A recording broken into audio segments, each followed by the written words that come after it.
Ya, sementara itu pemirsa, dugaan kekerasan terhadap anak terjadi di salah satu sekolah dasar di kota Sungai Penuh. Kejadian ini mencuat ke permukaan setelah seorang anak mengalami kekerasan fisik yang diduga dilakukan oleh keluarga dari salah satu teman sekolahnya. Insiden bermula dari pertikaian kecil antar dua anak di lingkungan sekolah.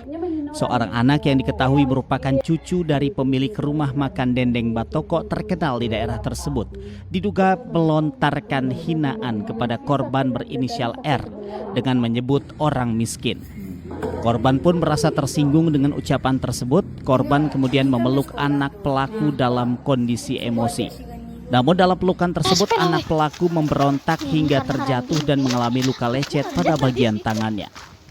Bukannya diselesaikan secara baik-baik, peristiwa tersebut justru berlanjut pada tindakan kekerasan yang lebih serius. Nenek dari anak pelaku yang juga merupakan orang tua murid mendatangi sekolah. Tanpa seizin pihak sekolah atau wali kelas, ia menyeret korban keluar dari area sekolah. Dalam proses tersebut, korban dicubit berulang kali hingga sampai ke rumah pelaku.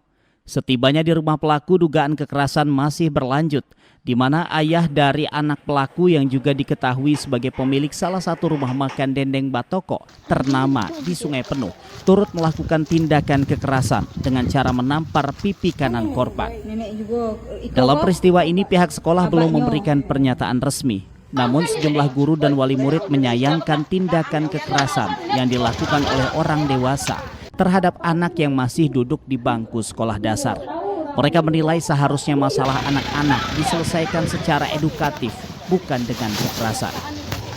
Saat ini korban mengalami trauma psikologis dan luka fisik akibat kejadian tersebut.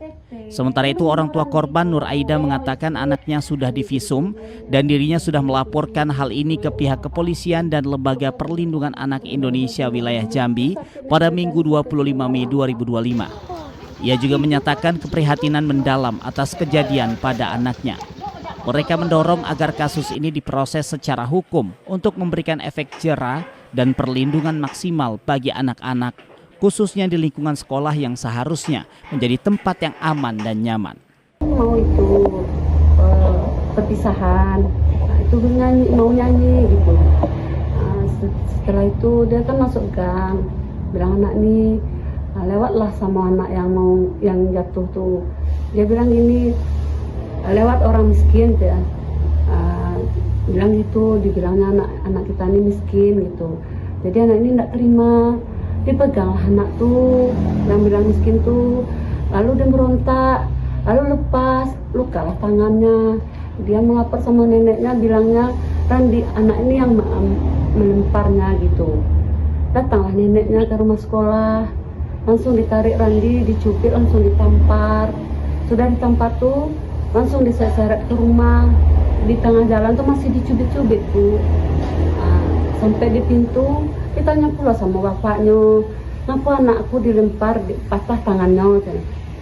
Belum sampai anak ini menjawab, dia bilang langsung ditonjok pipinya, Bu. Nah itulah aku nggak terima, Bu. Berarti atas kejadian ini itu sudah masuk laporan ke?